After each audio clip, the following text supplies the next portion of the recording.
Yang sering jadi pembantu ya Maya. Romo Yus mati lagi mimpin misa. Yang artinya apa? Ibu, bapak, saudara-saudari yang terkasih di dalam Tuhan, Shalom, selamat pagi semuanya. Terima kasih sudah mengundang saya lagi untuk hadir di sini. Dan saya hari ini ingin bersama-sama mengajak Anda merenungkan soal apakah jiwa kita itu jiwa yang berbahagia atau tidak. Saya itu punya satu karunia, ilmu menerawang. Orang itu lagi bahagia atau lagi stres. Suatu ketika ada pernikahan di gereja Maria Bunda Karmel, Jakarta, Tomang. Sepasang kekasih yang mau diberkati pernikahannya. Tetapi bukan saya yang melakukan penyelidikan kanonik. Kalau pengantin itu kan sebelum nikah wajib ada penyelidikan kanonik. Ya. Kalau saya yang mengkanonik calon pengantin, aku biasanya agak detail. Detail sampai saya sangat yakin bahwa mereka ini memang boleh nikah secara hukum, tidak ada halangan apapun, dan memang mereka itu mantep, bahagia masuk dalam pernikahan. Selama 22 tahun aku jadi Romo, sudah sukses membatalkan 6 calon pengantin. Yang ketahuan bahwa mereka sebetulnya nggak pengen nikah. Ya, misalnya nikah hanya karena untuk bayar utang maminya. Jadi sebetulnya dia punya pacar, tetapi karena maminya punya utang, maka lalu dia putusin pacarnya, lalu dia nikah sama anak orang kaya itu. Sedangkan dia gak kenal sama sekali dan gak cinta sama sekali. Ya tetap punya anak, bisa berhubungan badan malam itu, hamil, punya anak, tetap. Tapi sebetulnya ya itu kena halangan pernikahan. Mengapa? Karena dalam pernikahan kan biasanya ditanya 3 kalimat. Apakah Anda ingin melangsungkan pernikahan ini dengan tulus dan bebas hati? Nah, harus dijawab yes I do. Maka ketika yes I do-nya itu diucapkan dengan palsu, maka janji pernikahannya juga palsu. Jadi maka perkawinannya itu dinyatakan batal, anulasi. Maka menurut saya kita bisa melihat sejauh mana kita bahagia atau tidak itu dalam berbagai peristiwa. Nah, yang pernikahan di gereja MBK tadi, Maria Bunda Karmel, ini si calon istrinya gembira, dari raut wajahnya itu happy. Tapi si cowoknya itu mecucu. Mungkin kalau di film Doraemon itu tokohnya Suneo dan siapa satu lagi tuh, Giant ya. Yang kayaknya bawaannya marah-marah mulu. Kayaknya nggak ada kata-kata yang lembut baik dari mulut mereka. Ya. Lalu saya melihat gelagat nggak baik. Kok ini kayaknya pengantin pria kok unhappy ya. Sedangkan pengantin wanitanya oke. Maka saya setelah pernikahan langsung saya kasih catatan di lembar penyelidikan kanonik yang dibuat oleh Romo siapa. Tapi saya sebagai imam peneguh pernikahan boleh membuat catatan. Saya kok merasa pengantin pria kurang bahagia memasuki pernikahan ini. Sepertinya ada sesuatu yang disembunyikan. Itu catatan saya. Dan betul setelah 3 hari si cewek telepon saya. Sambil nangis, Romo, dia sudah kabur Romo ke Surabaya. Nah Surabaya larinya, ternyata lelaki Surabaya. Ya. Tapi ya sudah entah siapa itu saya juga nggak tahu lah, nggak kenal juga. Tetapi buat saya bisa melihat ini orang tidak bahagia. Ya. Kadangkala dari raut wajah kita ini, ya kan bisa kelihatan. Ada orang yang raut wajahnya itu bibirnya itu letter U. U beneran, smiling gitu ya. Tapi ada yang poker face. Poker face itu yang U-nya kebalik. Jadi kayaknya dia dipenuhi keruwetan, persoalan terus gitu ya. Nah, saya kira hari ini kita ingin bersama-sama untuk merenungkan dan merefleksikan sejauh mana kita ini sudah sungguh menjadi pribadi yang bahagia. Saya ingin kutipkan beberapa ayat yang cukup menyentak saya ketika ngomong soal kebahagiaan. Ayat pertama saya ambil yang singkat-singkat saja ya. Jangan memuji seorang bahagia sebelum ia mati. Itu dari kitab Sirak bab 11. Jangan memuji seseorang bahagia sebelum dia mati. Ya. Karena nampaknya hidup itu up and down. Kadang bahagia, kadang stres, kadang dapat rejeki, kadang terlibat pinjol, ya, pinjaman online. Sekarang pinjaman online di Indonesia ngeri sebetulnya, ya. Kadang kita dipuji orang, kadang kita difitnah habis-habisan, ya. Jadi kebahagiaan kita tuh kayaknya masih sementara, up and down kehidupan kita. Maka kalimat kitab Sirak ini baik untuk kita renungkan. Jangan kita memuji seseorang bahagia sebelum ia mati. Pernah dongeng kisah seekor kuda dari saya tuh.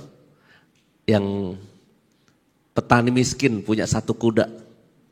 Lalu tetangga-tetangga orang kaya karena kudanya banyak. Maka yang bahagia itu yang orang kaya. Si miskin tidak bahagia. Itu menurut teori kita. Ingat pesan tadi bacaan kitab suci yang saya bacakan. Jangan menyebut seorang bahagia sebelum dia mati. Nah, tiba-tiba kudanya si miskin kabur ke hutan. Jadi dia makin miskin. Maka tetangga-tetangga yang orang kaya itu datang ke tempat Pak Tani untuk mengucapkan bela sungkawa. Aduh Pak Tani, kasihan ya mas, makin miskin, kuda satu-satunya hilang ke hutan. Apa jawaban Pak Tani? Pak, Ibu, nasib baik, nasib buruk siapa tahu. Nah, ternyata kuda yang kabur ke hutan belantara itu adalah kuda cewek yang cakep. Maka di hutan ketemu 10 kuda liar. Wah, namanya dongeng ya kan? Dikejar-kejar 10 kuda liar, saking takutnya tuh kuda cewek balik lagi nyari perlindungan ke kandangnya Pak Tani. Pak Tani ngelihat ada 11 kuda masuk, dia segera tutup kandang dia sekarang jadi orang kaya punya 11 kuda. Tetangga-tetangga datang lagi ingin mengucapkan profisiat. Aduh Pak Tani selamat ya, sekarang Pak Tani jadi orang kaya, punya 11 kuda. Pak Tani tidak sombong, dia tidak berkata, iya sekarang aku sudah sukses, gitu enggak. Dia punya kalimat yang tetap konsisten. Bu, Pak, nasib baik, nasib buruk siapa yang tahu. Anaknya yang kecil, anak lelakinya ngelihat bapaknya punya kuda baru, dia pengen tunggangin tuh kuda. Menjinakkan kuda liar itu. Dia naik kuda, terus akhirnya pelanting, beletak. Kakinya patah, jatuh dia. Tetangga-tetangga besuk lagi, aduh Pak Tani sedih ya anaknya kakinya patah. Pak Tani tetap menjawab, nasib baik, nasib buruk siapa yang tahu. Tentara kerajaan datang, pengumuman. Anak-anak lelaki yang sehat wajib militer, perang, melawan kerajaan tetangga. Yang sakit tidak usah. Maka anaknya Pak Tani lolos dari wajib militer, sedangkan anak tetangga diangkut dan mungkin ada bahaya mati. Maka tetangga-tetangga nangis ketemu Pak Tani. Aduh Pak Tani seneng ya, anaknya tetap di rumah, anak kami diangkut untuk perang. Pak Tani tetap menjawab, nasib baik, nasib buruk siapa yang tahu. Ibu bapak, aku bisa cerita sampai jam 3 siang tentang nasib baik, nasib buruk, nasib baik, nasib buruk. Itulah hidup kita. Ya. Kalau kita lihat kerutan-kerutan di wajah kita, mungkin karena itu faktor umur ya, kita bisa berkerut-kerut. Tetapi kata orang, ini juga buah dari perjalanan hidup kita yang kita pasti pernah melewati jatuh bangunnya kehidupan. Maka tidak ada orang yang 100% bahagia dalam hidupnya, nggak ada. Tapi tidak juga ada orang yang merana, menderita 100% dalam hidupnya. Cuma kitab Sirach ini memberi nasihat, nanti matinya kita bagaimana, itulah yang menentukan kualitas hidup kita. Ya. Ibu saya baru meninggal 30 hari yang lalu. Ya. Saya tahu betul bagaimana perjuangan ibu bapak saya, nggak punya duit buat makan besok, itu saya tahu betul. Karena seumur hidup saya itu dulu ya setelah jadi romo aja saya minum susu sebetulnya. Ya, di pastoran ada susu di meja makan pastoran. Tapi sejak kecil itu minumnya air tajin ya. Zaman dulu kan air tajin ya. Dari beras itu ya. Dan nasi garam itu menjadi makanan rutin ya. Kalau bapak jualan kacang hijau di rumah sakit umum Tangerang laku dagangannya, maka bapak saya pulang itu dagunya naik, nengteng kantong kresek. Isinya apa? Sate ayam 25 tusuk untuk 5 anak. Tapi kalau dagangannya tidak laku, maka bapak saya jalannya nunduk, lalu gulung koran pos kota. Zaman dulu ada koran pos kota ya. Itu digulung-gulung, lalu jalannya nunduk, sedih karena tidak bisa membawakan anak-anaknya makanan enak. Jadi saya ngerti betul bagaimana bapak ibu saya berjuang. Kontrak sana, kontrak sini ya. Dan kontrakannya ngeri-ngeri ya. Belakang kuburan. Di mana orang gak mau kontrak di situ, bapak saya kontrak di situ. Karena memang itu yang murah. Maka sampai sekarang ini saya nggak takut setan.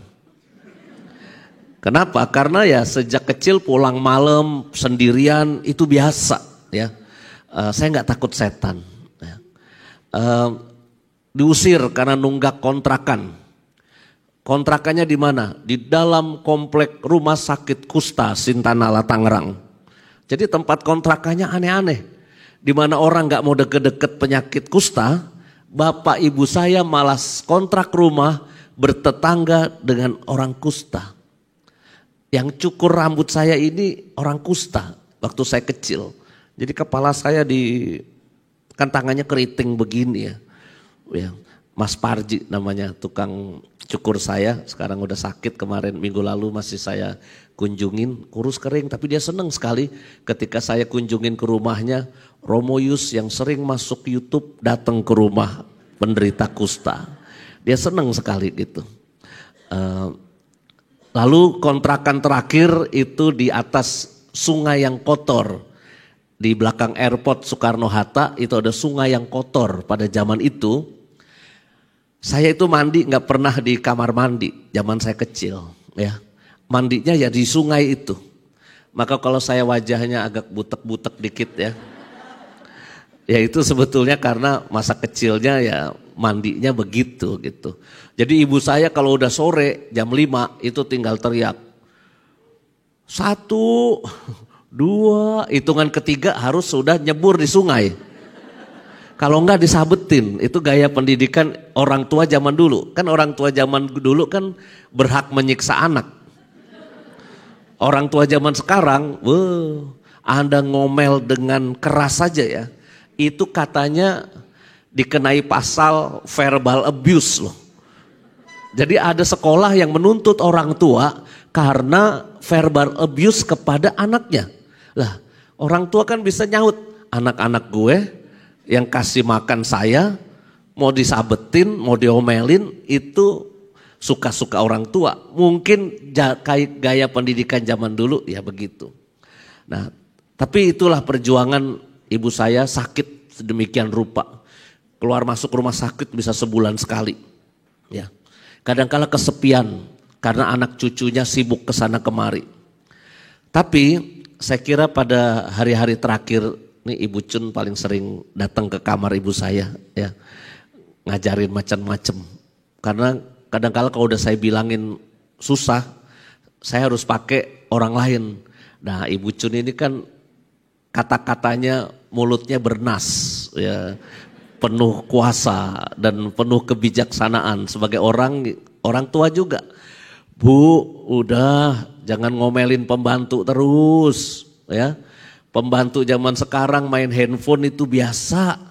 Karena ibu saya suka uring-uringan kalau ngelihat pembantunya habis beresin rumah, dia duduk pegang handphone. Diomelin karena dianggap main handphone ya. Zaman sudah berubah ya. Tapi pada akhirnya menurut saya ya oke sakit meninggalnya, tetapi saya kira ibu saya ya meninggal dari dunia ini dengan bahagia. Karena yang mimpin misa aja sekali misa itu bisa 20 romo ya, bucun banyak ya. 20 uskup ikut mimpin misa. Coba kalau Anda nanti meninggal, cari romo aja susah loh. Satu aja susah nyari romo. Ini ibu saya meninggal itu 3 hari berturut-turut, romonya 20, 15, 20, 15. Ya. Artinya ya karena anaknya romo. Ya. Maka buat saya hari kebahagiaan kita itu nanti dibuktikan pada akhir hidup kita. Jangan selalu kita berpikir bahwa yang sekarang kita hadapi ini selamanya. Kalau lagi stres, Anda jangan berpikir stres Anda selamanya. Ya. Kalau lagi bahagia juga belum tentu kebahagiaan kita selamanya. Nah, ada ayat lain. Muka yang berseri-seri merupakan tanda hati bahagia. Muka yang berseri-seri merupakan tanda hati bahagia. Dulu ada seorang ustadz terkenal. Dulu ya, sekarang udah gak terlalu terkenal. Namanya A.A. Gim. Ya. Zaman itu, waduh saya juga ngefans tuh. Dengerin manajemen kolbunya dia, saya dengerin, kasetnya saya beli gitu ya. Itu dia banyak fansnya tuh, ibu-ibu ngefans sama dia. Yang jemaah-jemaahnya tuh banyak sekali. Waktu istrinya masih satu. Teh siapa waktu itu ya, istri Teh Rini, Teh Nini ya. Teh celup, teh-tehan. Tapi ketika dia mulai punya istri kedua, Teh Desi atau Teh siapa namanya itu ya. Itu langsung fansnya bubar ya. Lalu mulai sekarang politik dan sebagainya. Tapi dulu ketika beliau lagi bagus-bagus ya, saya dengerin khotbahnya yang bagus yang masih saya ingat sampai sekarang. Apa yang keluar dari raut wajah dan mulut kita ini sebetulnya adalah cerminan apa yang ada di dalam hati kita. Lalu dia memperumpamakan mulut kita ini kayak teko, wajah kita ini kayak teko sebetulnya. Ya, apa yang keluar dari mulut teko itu tergantung isi tekonya apa. Kalau isi tekonya itu kopi pahit yang hitam warnanya, maka ketika dikeluarkan, keluarnya juga pahit dan hitam. Tapi kalau dalam teko itu isinya air bening yang dingin, ya, ketika kita keluarkan, maka lalu yang keluar adalah sesuatu yang adem dan dingin.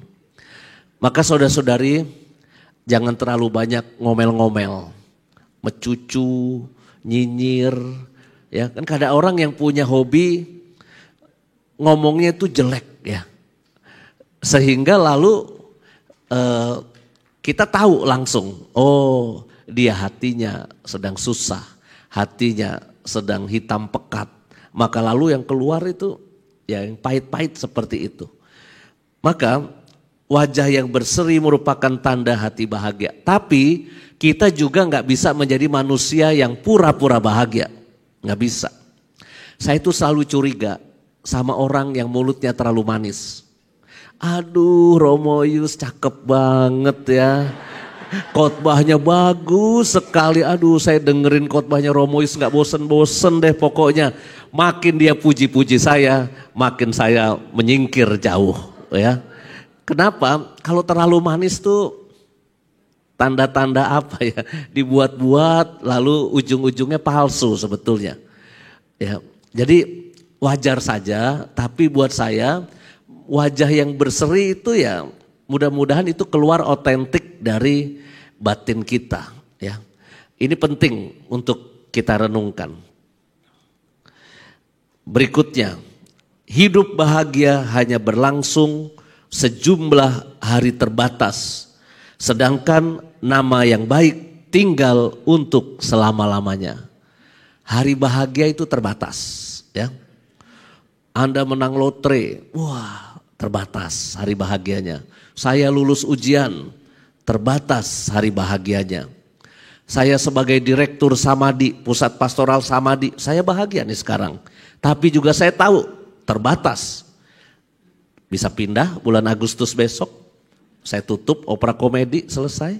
Ya, saya ganti pindah ke tempat tugas yang lain. Jadi hari bahagia itu pun bisa terbatas sebetulnya.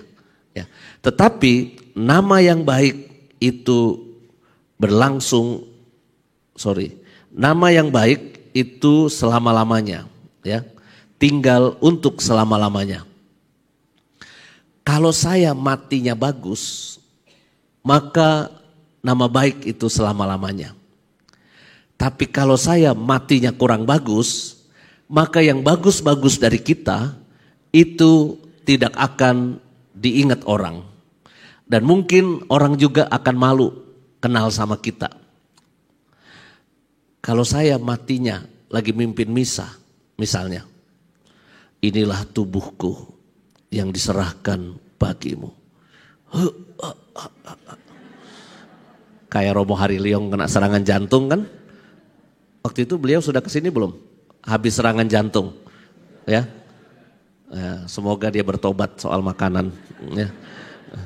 Tapi udah ke Surabaya, waduh bahaya itu. Saya bilang, Liong, lu habis serangan jantung ke Surabaya.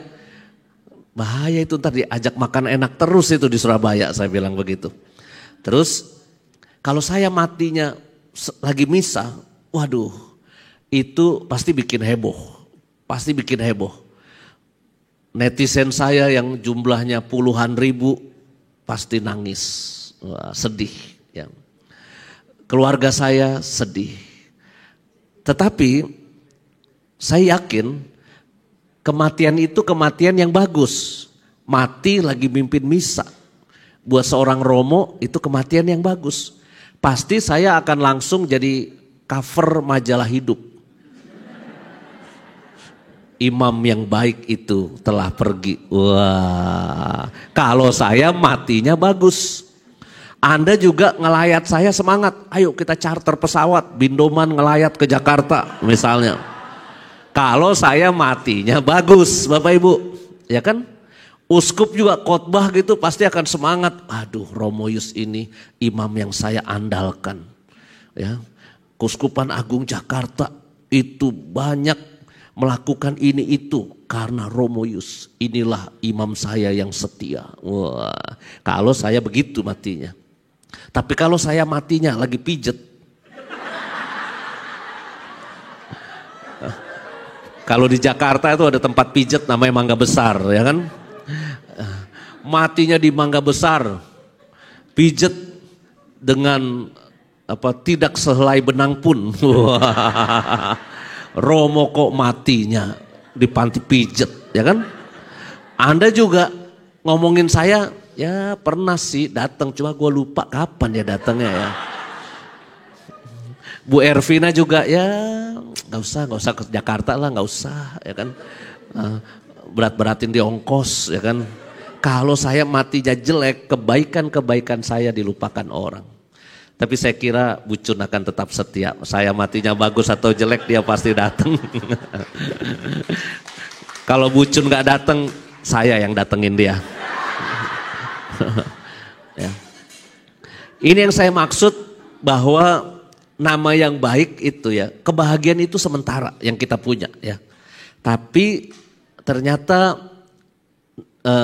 nama yang baik, bukan cari nama pengen pamer ya, bukan ya. Tetapi hidup kita baik, perbuatan sama orang juga baik, nggak jahat-jahatin orang, ya nggak nipu orang, mau berkorban buat orang lain. Itu menurut saya itu hal yang baik ya, yang nanti akan menjadi legacy, warisan buat kehidupan kita. Nah, bagaimana kita bisa menjadi pribadi yang bahagia ya? Mungkin mulai dari yang kecil-kecil dan yang ringan dulu ya, sebelum sampai ke kebahagiaan rohani ya. Menurut saya yang paling ringan itu begini. Kalau Anda ingin menjadi pribadi yang bahagia, pakailah prinsip nikmatilah hic et nunc Anda. Hic et nunc itu bahasa Latin. Tapi bahasa Inggrisnya itu here and now. Hic et nunc bahasa Latin, bahasa Inggrisnya here and now, di sini dan saat ini. Kalau Anda mau jadi pribadi yang bahagia, nikmatilah kekinian Anda.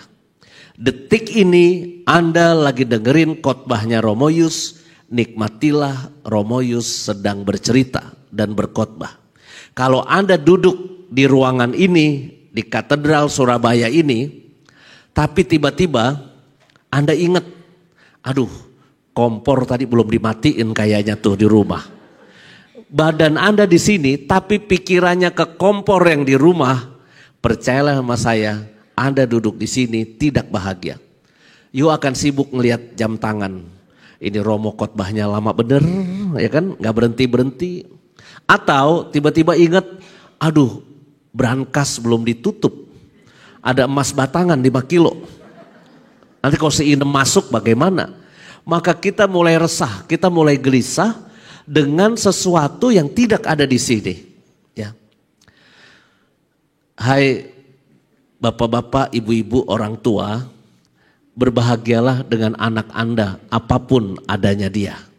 Jangan punya hobi membandingkan anak Anda dengan anak orang lain. Ya. Ketika kita mulai membandingkan anak Anda dengan anak orang lain, pada titik itulah kita mulai menjadi uring-uringan dan tidak bahagia. Anaknya misalnya kurang pinter, agak-agak oon gitu, ya. Sedangkan anak orang lain kok nilainya bagus, 90, 100, 90, 100 ya. Tetapi anak saya kok remedial terus, ya. Tolong jangan diomelin terus anak seperti itu. Belum tentu yang masa sekolahnya nilainya jeblok itu akan bisa sukses masa depannya. Anda mau tahu saya ranking berapa di sekolah? Dulu kelas SMP 8A sampai 8E. 8A itu tuh anak-anak pinter, jenius. 8B setengah pinter. 8C itu rata-rata biasa. 8D setengah oon. 8E yang oon dijadiin 1. Nakal oon dijadiin 1, 8E. Maka guru kalau masuk ke kelas 8A itu bawaannya itu seneng ke kelas 8A. Karena ngajarin apapun muridnya cepat ngerti. Sedangkan kalau di 8E bawaannya emosi itu guru. Bawaannya di penghapus mau terbang aja ya kan. Biasanya yang bodoh-bodoh dan nakal kan duduk di belakang nih. Kayak sekarang nih ceritanya nih. Guru ini kan bawaannya mau lempar penghapus saja, ya. Ribut, berisik, ngomong sendiri, sikat sama guru, beletak. Pak, kok hebat sih Pak, kena jarak jauh. Kata muridnya, lah iyalah aku sudah jadi guru 20 tahun, udah biasa ngincer kepala murid. Maksud saya dikumpulin jadi satu, guru emosi di sana. Saya dari wajahnya ini kelas mana? 8A atau 8E? F, parah dong kalau F Pak. Di luar sekolah dong kalau 8F. Saya ranking 35 dari 36 di kelas 8E. Wah. Jadi orang yang Anda undang ke Surabaya ini itu ya super on dulu masa kecilnya. Tapi dulu ya. Tetapi kok bisa selesai SMP, SMA, sarjana filsafat, bakalaureat teologi, ambil S2 teologi di Filipina, kok selesai ya. Kalau punya pikir, Pak bukan itu Pak yang harus dibanggain, enggak. Saya enggak terlalu bangga tentang hal itu. Cuma maksud saya cuma berpikir tentang kalau Anda punya anak ya, diomelin terus karena kebodohannya saat ini. Kita kan enggak pernah tahu tuh anak itu jadi apa nantinya. Ya. Anak agak nakal kita omelin. Kadangkala anak yang nakal itu kreatif dan nanti menemukan caranya sendiri, resilient menghadapi aneka macam tantangan kehidupan. Anda nggak boleh ngomelin kenapa? Karena ada hasil penelitian dari Boston University, ya. Jadi ini valid penelitiannya bahwa tingkat kepandaian anak atau tingkat intelektualitas anak itu ternyata nurun dari faktor genetik orang tua. Jadi kalau saya suka terima curhat anak-anak sekolah ya, yang diomelin terus sama orang tuanya, lalu saya hibur mereka, tenang ya. Kalau kamu diomelin papa mama karena kamu nilai kamu jelek, kamu tanya dulu sama papa mama, papa mama jangan marah dulu. Menurut Boston University, aku bodoh karena faktor genetik orang tua. Tolong tunjukkan rapot kalian berdua, siapa tahu ada di antara papa mama salah satu bodoh, sehingga itu nurun ke aku. Ya, ya. Kalau kita jujur juga kita dulu belum tentu sekolahnya pintar-pintar amat lah ya. Dulu dapat 60 aja udah puji Tuhan, haleluya. Tapi sekarang ini istilahnya itu KKM ya. KKM murid-murid zaman sekarang itu ada yang 75, ada yang 78. Jadi kalau di bawah itu remedial. Menurut saya guru zaman sekarang kejam juga loh. Masa remed 75, 74, 72 itu remedial. Kalau kita dulu kan 60 udah beres gitu ya. Maka buat saya jangan membandingkan ya. Membandingkan apa yang Anda punya dengan yang orang lain punya. Ya. Aduh, rumah aku kok kecil ya. Sedangkan rumah orang lain kok gede-gede. Kok ada ya orang bisa punya uang segitu banyak. Sedangkan aku buat makan besok aja itu susah. Karunia saya yang kedua Bapak Ibu, selain menerawang orang itu bahagia atau tidak ya. Karunia saya yang kedua itu adalah menerawang penghasilan orang. Kalau Anda di sini sebentar. Oh Anda penghasilannya 20 koma. Ya. Tanggal 20 udah koma maksud saya. Maka kalau kita ngelihat kok aku naik kendaraan umum terus sedangkan orang lain bisa punya mobil banyak. Ya. Kita akan tidak bahagia ketika kita membandingkan apa yang kita punya. Kok suami orang lain kalau ulang tahun bisa ngasih istrinya hadiah berlian, tas Louis Vuitton, Hermes atau apapun lah yang merek-merek yang kayak istrinya Rafael Alun punya itu ya. Itu kan mahal-mahal ya kan. Kok ada orang bisa punya koleksi tas mahal-mahal sedemikian rupa. Sedangkan aku ini tas kresek. Ya. Kalaupun bukan tas kresek kayak tas KW lah ya. Tas KW gitu. Ketika kita mulai sibuk membandingkan, percayalah pada titik itu mulai tidak bahagia. Suami-suami, kalau you mulai membandingkan istri Anda dengan orang lain, aduh udah mulai tidak bahagia. Dulu istri yang Anda nikahi itu bentuknya tapi setelah sekian puluh tahun nikah sama Anda, kok makin abstrak gitu ya. Itu karena kebanyakan nemenin makan Anda malam-malam. Sehingga lalu dianya gemuk ya. Ketika mulai membandingkan dengan sekretaris Anda, wah Anda mulai kurang bahagia. Maka saya kira kunci dari kebahagiaan itu adalah stop untuk membanding-bandingkan. Kalau mau membandingkan, lebih baik kita nengok ke bawah. Kalau kita nengok ke bawah, hati akan bersyukur bahwa kita dikaruniai apa yang kita punya. Ya. Tetapi setelah bersyukur, you akan nolong berbuat kasih. Ya. Kalau orang nengoknya ke atas terus, dia akan merasa jadi orang miskin terus. Tapi ketika dia nengok ke bawah, oh ada orang yang lebih susah daripada aku. Saya baru nonton di Kick Andy beberapa hari yang lalu ya. Itu ada lelaki ya, bapak-bapak, dia jualan apa gitu ya. Orang miskin juga gitu. Ya, lalu dia ngelihat ada nenek-nenek itu ngemis. Nenek-nenek itu ngemis. Terus ditanyain rumahnya di mana. Dia anterin ke kampung itu. Ini siapa kok ada nenek-nenek berumur 84 tahun. Ini kok ngemis terlunta-lunta di pinggir jalan seperti ini. Ini keluarganya yang mana? Jadi mas-mas ini mencoba mengembalikan nenek ini kembali ke keluarganya. Lalu dijelaskan oleh Pak RT, nenek itu sebatang kara. Tidak punya anak, tidak punya keluarga. Maka lalu dia terlunta-lunta di pinggir jalan seperti itu. Lalu akhirnya nenek itu dibawa ke rumah keluarga mereka. Si suami, si mas ini minta izin sama istrinya. Lalu walaupun mereka hidupnya susah, gubuknya juga nggak bagus.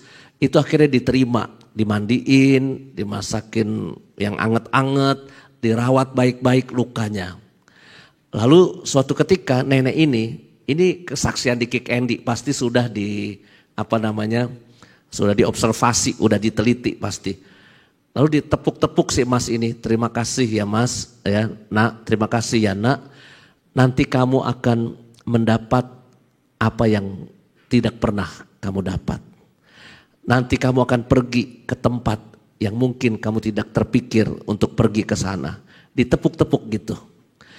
Nah, suami istri ini udah berapa tahun nikah nggak punya anak. Ya. Karena apa? Suaminya lelaki ini cerita dia di King Andy itu karena kelemahan seksualitas si suaminya. Jadi tidak bisa menghamili istrinya. Lalu akhirnya mereka punya anak 3 sesudah itu. Lalu omanya meninggal. Jadi nenek itu meninggal. Lalu akhirnya mereka punya anak 3. Lalu jualan mereka. Akhirnya kenalan sama siapa, jualan apa gitu ya. Makin maju. Dia bisa berangkat umroh, naik haji, pergi jauh. Dan itu dialami. Bayangkan ketika kalau kita hidup itu selalu nengok ke atas, tidak nengok ke bawah. Ada orang yang jauh lebih susah daripada kita. Mungkin si mas dan istrinya itu tidak akan nolong si nenek tua itu. Dan mungkin juga ya dia tidak ditepuk-tepuk oleh nenek itu. Suatu hari nanti kamu akan mendapat apa yang tidak bisa kamu dapat. Itu kan kalimatnya sangat spesifik. Ya, bukan pesan yang biasa. Kalau yang biasa basa-basi kan terima kasih ya, semoga kamu dibalas oleh Tuhan kebaikannya. Itu kan umum. Tapi ini kalimatnya itu spesifik. Kamu akan mendapat apa yang tidak kamu dapat dan kamu akan pergi ke tempat yang kamu tidak bisa pergi. Nah, saudara-saudari, bukan kita hanya mau berharap pahala dari Tuhan, bukan. Kalau kita berbuat baik, jangan juga pakai prinsip do ut des. Do ut des itu bahasa Latin. Aku memberi supaya kamu memberi. Itu do ut des. Ya. Jadi sama Tuhan kita bisa jadi begitu. Aku berbuat baik, ya. Aku rajin doa, aku rajin nyumbang donasi supaya berkatnya nanti balik ke aku berlipat kali lipat. Saya pernah kebaktian di sebuah ekumene kantor ya, Natalan. Wah, setelah kan kalau gaya ekumene itu kolektornya kan maju ya, jadi kantongnya taruh depan satu persatu maju. Nah, jadi yang nggak kolektor kan malu kalau nggak maju ya kan, jadi mereka maju satu persatu. Terus habis itu ada doa persembahan yang mimpin bapak-bapak. Doa persembahannya itu begini isinya, saya masih ingat sekali. Dia bilang begini, ya Bapak yang penuh kasih, kami sudah memberikan sebagian kecil dari yang kami terima dalam hidup ini. Balaslah ya Tuhan berlipat, berlipat dan berlipat kali lipat. Saya dengerin itu sambil jidat saya mengkerit gitu. Kok doanya bener gak ya kayak gitu doanya? Saya mikir gitu. Kan dia sudah ngaku, aku telah memberikan sebagian kecil yang telah engkau berikan kepadaku. Ngaku kan sebagian kecil. Ya. Tapi ketika kita minta sama Tuhan, balaslah berlipat dan berlipat kali lipat. Suatu hari ada simposium tentang bagaimana agama-agama itu mengatur keuangan. Nah, setiap agama hadir. Yang pertama maju itu agama Islam. Ya. Assalamualaikum warahmatullahi wabarakatuh, kata Pak Kiai, Pak Ustadz itu. Di dalam Islam setiap jemaah itu harus menyumbangkan 2,5% penghasilannya untuk zakat. Wah, itulah peraturan agama kami. Wah, tepuk tangan. Jadi dalam Islam ada 2,5%. Setelah itu yang maju adalah gereja Protestan, Pak Pendeta. Shalom, wah, shalom. Di dalam Protestan lebih tinggi, bukan 2,5% lagi. Tapi persepuluhan, 10% harus diberikan untuk gereja, untuk Tuhan. Padahal untuk dapur pendetanya juga bisa, ya kan? Ya. Nah, jadi merasa lebih tinggi nih 10%. Habis itu yang presentasi gereja Katolik, Romo. Damai sejahtera buat Anda semua. Di dalam gereja Katolik soal keuangan agak complicated. Umat kolekte sukarela, ya, seikhlasnya. Setelah itu akan diatur, sekian % dikirim ke keuskupan untuk dana solidaritas antar gereja. Lalu sisanya dikelola oleh paroki, 20% kalau di Jakarta ini ya, 20% untuk dana sosial orang miskin. Jadi gereja harus punya dana sosial untuk membantu orang miskin. 5% untuk kas anak muda, ya. Lalu sisanya baru untuk kegiatan-kegiatan gereja. Tidak ada sepeser pun untuk imam, untuk romo. Wah, jadi dijelaskan begitu di Katolik. Wah, tepuk tangan juga. Yang terakhir agama Yahudi maju ke depan. Ingin sombong juga, ya. Kalian agama-agama di dunia itu suka hitung-hitungan dengan Tuhan. Islam 2,5%, Protestan 10%, Katolik ngaku 40% buat keuskupan dan 20% buat orang miskin. Di dalam agama Yahudi segala-galanya itu untuk Tuhan. Wah, prinsipnya. Terus ditanya, bagaimana caranya segala-galanya untuk Tuhan? Oh, gampang sekali. Berapapun uang yang kami dapat, kami taruh di sebuah tempat. Lalu kami berdoa dan mengucap syukur, setelah itu kami lempar ke atas. Tuhan, semuanya untuk Engkau. Yang jatuh ke bawah untuk kami. Itu orang Yahudi. Lihai, kan? Ngakunya aja untuk Tuhan, ujung-ujungnya buat sendiri sebetulnya. Nah, maksud saya Bapak Ibu, kita hidup ini ya nggak mungkin semua orang jadi orang kaya, nggak mungkin, ya. Dunia ini kayaknya memang sudah diatur, disetting sedemikian rupa oleh Tuhan. Dulu ada film Bruce Almighty beberapa tahun yang lalu ya. Bruce itu minta sama Tuhan karena dia punya keahlian, kesaktian apalah waktu dalam film itu. Dia minta sama Tuhan supaya semua orang jadi orang kaya. Apa yang terjadi? Duit turun dari langit, dikabulkan oleh Tuhan. Ya, duit turun dari langit, dolar jatuh. Wah, semua orang pada berebut duit. Wah, ngambil berapapun bisa. Singkat kata semua jadi orang kaya. Apa yang terjadi? Tidak ada yang buang sampah, tidak ada yang jualan daging, tidak ada yang jualan sayur, tidak ada yang jaga pom bensin. Dunianya macet ketika semua orang jadi orang kaya. Jadi menurut saya nggak ada teori dunia ini harus jadi orang kaya semua. Nggak ada teori itu. Tapi yang dikaruniai lebih harus bersolidaritas kepada yang kurang. Sedangkan yang kurang kita harus tetap bersyukur bahwa kita bukan orang paling miskin sedunia, ya. Kita bukan orang paling susah sedunia. Jadi menurut saya bersyukur itu penting, ya. Nah, berikutnya yang mau saya ungkap hari ini adalah tentang doa sebetulnya. Bagaimana kita menjadi pribadi yang bahagia itu terkait dengan doa kita. Bapak Uskup Ignatius Kardinal Suharyo itu pernah pesen sama saya dan tim ya, tolong bikinin sebuah pengajaran tentang liturgi yang transformatif. Liturgi yang transformatif. Loh kenapa Bapak Uskup kok pengen tema itu? Karena ada dugaan bahwa kadangkala doa-doa kita, liturgi kita itu nggak ngefek dengan perubahan karakter dalam hidup kita. Ya. Kita di gereja, di ruang ibadah begini bisa nyanyi-nyanyi sampai angkat tangan kan? Sampai mermelek sedikit tadi saya lihat ya, tim pujian, ku mau cinta Yesus selamanya. Wah, merdu dan kayaknya dihayati sekali ya. Tetapi ketika kita sudah di luar gereja, di luar rumah ibadah, apa yang kelihatan rohani di ruang doa ini itu bertolak belakang. Ya, bertolak belakang. Ini yang waktu saya kuliah disebut ateisme praktis. Kita bukan ateis karena di dalam KTP kita ada tulisan agamanya Katolik. Kita percaya Tuhan. Ya. Tetapi kenapa disebut ada gejala fenomena ateisme praktis? Karena kelakuan kita, perbuatan kita sama orang di luar sana itu bertentangan dengan apa yang diajarkan Tuhan di rumah ibadah. Ya.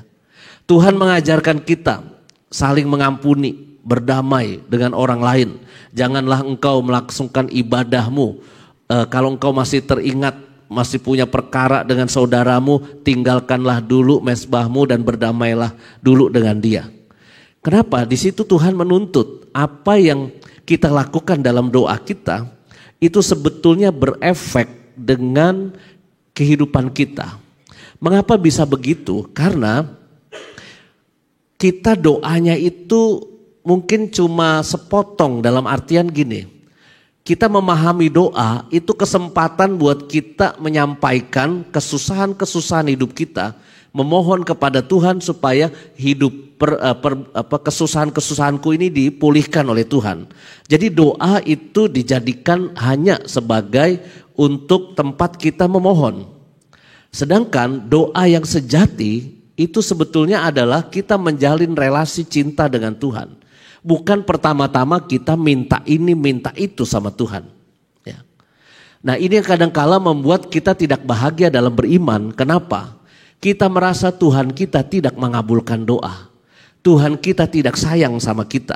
Karena kok doaku tidak dikabulkan. Ya.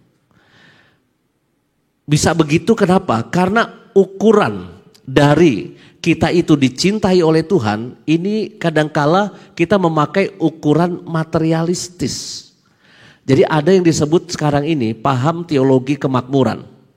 Teologi kemakmuran itu adalah Tuhan mencintai kita, buktinya adalah kita sehat, kita rezekinya bagus, kita punya banyak teman yang sayang sama kita, itu namanya Tuhan mencintai kita. Itu teologi kemakmuran. Sebaliknya kalau kita sakit, kita sedang susah, kita sedang berhadapan dengan aneka macam persoalan, kita merasa Tuhan tidak sayang sama kita. Suatu ketika ada bom di gereja Santa Ana Durensawit di Klender. Saya tinggal di situ tahun 2000 bom itu ya. Lalu ada orang pengen ke gereja, dia nyegat bajai. Mas ke gereja, oh silahkan kata tukang bajai itu. Tapi tukang bajai ini sotoy, sok tahu. Dia bawa ibu yang mau naik bajai ini bukan ke gereja Durensawit yang kena bom itu. Tapi dia bawa ke gereja Rawamangun, ke arah sana. Jadi di tengah-tengah sih dia, kalau ke Durensawit ke kiri, Rawamangun ke kanan. Jarak mirip ya. Nah lalu sampai Rawamangun ibunya kaget. Lah kok dibawa ke sini Pak? Lah ibu memang tadi bilang gereja mana? Kan ibu gak bilang gereja mana, kan saya taunya cuma gereja Rawamangun. Udahlah bu ikut sini aja, sama-sama kebaktiannya Katolik tuh kata dia. Malah diajarin. Akhirnya ibu itu jam 9 ikut misa di gereja Rawamangun. Pas jam 9 pagi, misa di gereja Santa Ana, ada bom. Lalu dalam sharing lingkungan, 2 minggu kemudian ada pertemuan lingkungan, saya datang, ibu ini kesaksian. Romo, saya merasa Tuhan sayang sekali sama saya, Romo. Dia sampai terharu sekali. Loh kenapa ibu? Harusnya saya kayaknya kena bom, Romo, di gereja Duren Sawit. Karena saya biasanya kalau misa duduknya itu persis di posisi yang ada bom itu. Nggak berubah. Orang kan kalau misa kan suka tempatnya nggak berubah-berubah di situ terus kan. Itu saya kalau duduk pasti di situ, Romo. Harusnya mungkin saya kena bom di situ. Saya merasa Tuhan Yesus sangat sayang sama saya, Romo. Romo, jangan-jangan Tuhan Yesus nyamar jadi sopir bajai, Romo. Dia bilang begitu. Bu, kesaksiannya jangan sampai didengerin korban ya, saya bilang. Karena kalau kesimpulannya itu Tuhan Yesus nyamar jadi sopir bajai buat nolongin ibu, berarti Tuhan Yesus nggak sayang sama yang di sono karena lagi sibuk narik bajai ke Rawamangun, saya bilang. Yuk nggak boleh konklusinya kayak gitu. Tuhan lebih sayang sama yang sakit terus sembuh, dapat mukjizat, daripada mungkin papa mama orang tua kita yang sakit lalu meninggal dunia. Ya. Maka buat saya kriteria Tuhan sayang sama kita dalam ini terkait sama doa kita sih ya. Kita bisa minta ini, minta itu ya sama Tuhan. Tapi kan yang dikabulkan kan belum tentu persis dengan apa yang kita minta. Bisa terjadi mukjizat betulan. Kalau Anda ngikutin kesaksian di channel YouTube-nya Samadi, itu ada sepasang suami istri ikut ziarah kami ke Medan, HHO Medan. Itu dokter, suaminya dokter, istrinya bukan ya. Tapi suatu ketika istrinya ini jatuh, tulang rusuknya patah 11. Dia sudah bayar ikut HHO Medan, ziarah HHO Medan, tapi tiba-tiba istrinya itu jatuh, tulang rusuknya patah 11 dan itu sudah dikonfirmasi pakai ronsen dan juga CT scan sampai dicek ulang lah pokoknya. Karena yang cerita dokter jadi objektif ya. Kalau Romo mau buktinya hasil ronsen dan ini bisa saya tunjukkan di handphone saya. Nah, lalu ceritanya dia ikut ibadat jalan salib online di Samadi. Online acaranya di Samadi, para frater dan Romo di Samadi, dia ikut misa, ikut ibadah jalan salib. Pada perhentian ke-10 dia ketiduran karena tulang rusuk patah, dia ketiduran karena nunggu minggu depan mau operasi kata dia. Ya. Nah, perhentian ke-10 dia ketiduran, perhentian ke-12 pas Yesus wafat, itu katanya dia seperti dibangunin oleh Tuhan Yesus pakai jubah putih. Bangun, bangun, bangun. Lalu dia bangun, dia turun dari tempat tidur, dia nyari suaminya. Suaminya kaget kok istrinya bisa bangun dari tempat tidur sendiri dan jalan nyari dia. Lalu akhirnya mereka periksa, semuanya udah baik. Ya, dan mereka sekarang bisa kemarin ikut pergi ke Medan itu dengan keadaan yang sangat sehat. Naik-naik tangga dari Danau Toba ke hotel yang di atas itu kan tidak mudah. Tapi dia bisa tetap jalan itu dengan sehat. Ada bapak-bapak suami yang kurang rajin doa. Ya, dia bilang, Romo, saya percaya ini mukjizat beneran. Ya, saya orang yang kurang beriman. Tapi kalau dengar cerita Pak Dokter cerita begitu dengan data-data yang ada. Tulang rusuk 11 patah dan sekarang bisa naik jalan ikut ziarah kita ini sehat walafiat, ini saya percaya mukjizat. Bapak Ibu, itu kalau kemungkinan pertama kita berdoa. Kita mohon sesuatu dan terjadi pengabulan doa. Ya, itu kemungkinan pertama. Kemungkinan kedua, mungkin kita disuruh sabar. Disuruh sabar. Waktunya Tuhan beda sama waktunya kita. Seorang cewek Katolik umur 30 berdoa. Tuhan, saya sudah umur 30 Tuhan. wajah tidak jelek-jelek amat, tetapi sampai sekarang gak ada yang mau sama saya Tuhan. Kenapa saya gak punya pacar Tuhan sampai sekarang? Tolong Tuhan, berilah aku jodoh yang seiman. Wah, gak bakalan tuh mukjizat Tuhan terjadinya begini. Dia buka mata, bikin tanda salib, tiba-tiba datang cowok Katolik. Will you marry me? Gak bakalan gitu loh mukjizat Tuhan menurut saya. Dia disuruh ikut choir dulu, OMK. Dia disuruh ikut acara anak muda, kenalan, bersahabat, pacaran dengan baik. 4 tahun kemudian nikah pada umur 34 atau 35 tahun. Oh, ini pengabulan doa Tuhan 5 tahun yang lalu. Jadi kayaknya kalau kita memohon rahmat dan berkat dari Tuhan, itu mungkin ada waktu yang harus kita jalani, sabar ya. Tapi ada kemungkinan ketiga yang Anda harus siap. Dan ini menentukan sikap batin kita dalam beriman. Mungkin Tuhan berkata, I have something better in my mind.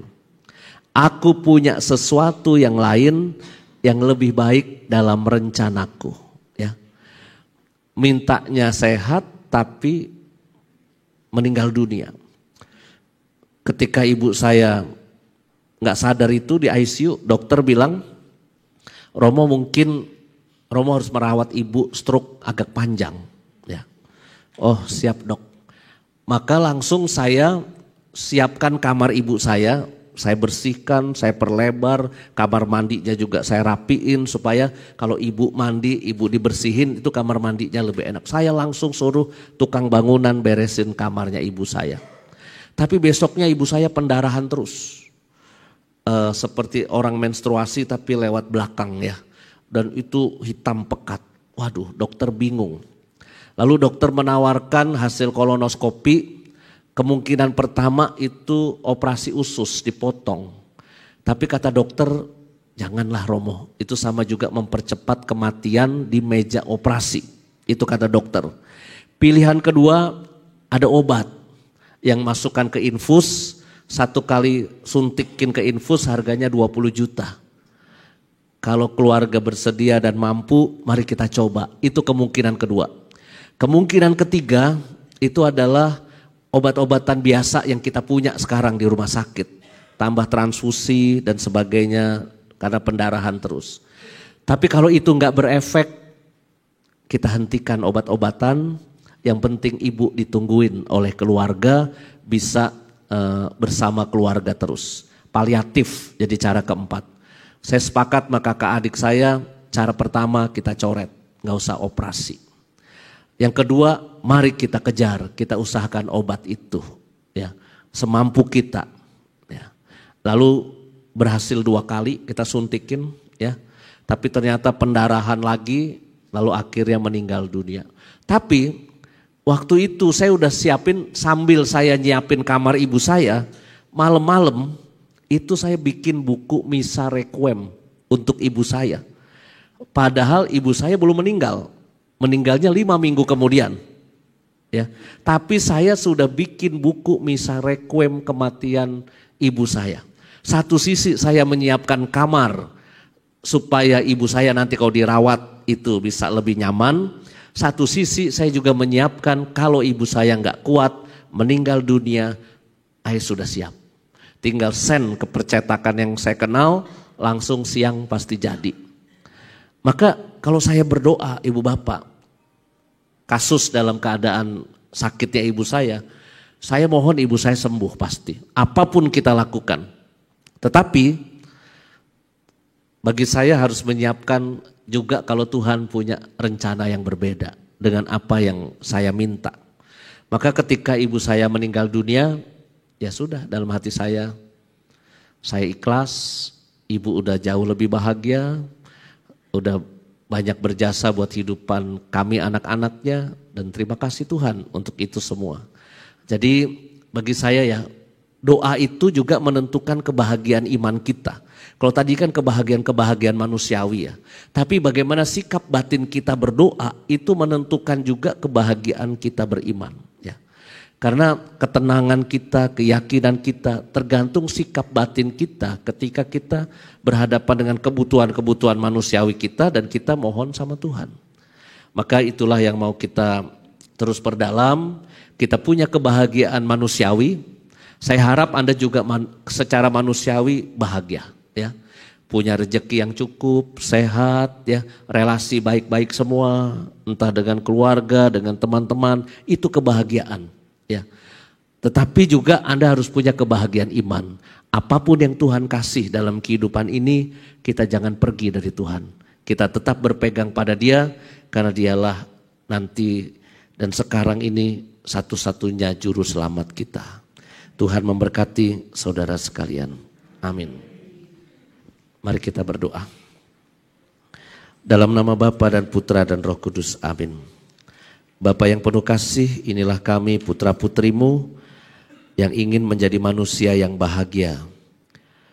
Kebahagiaan yang kami inginkan tentu tidak pernah luput juga dari tantangan kehidupan, dari persoalan-persoalan yang kami alami.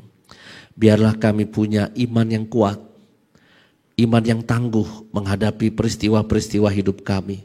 Sehingga kami tidak kehilangan kebahagiaan iman itu bersamamu. Kami juga mohon untuk kebahagiaan-kebahagiaan manusiawi kami. Semoga kami bisa mencapai itu. Kami bisa menolong sesama, itu juga kebahagiaan. Dan kami percaya biarlah itu akan terus mendewasakan kami menjadi manusia yang semakin matang secara manusiawi dan secara rohani untuk terus mencintai Engkau dan mencintai sesama kami. Urapilah dan berkatilah hamba-hambamu yang berada di sini maupun yang menyaksikan di tempat lain. Biarlah kasih-Mu berlimpah untuk mereka semua. Kini dan sepanjang segala masa. Amin. Dalam nama Bapa, Putra, dan Roh Kudus. Amin.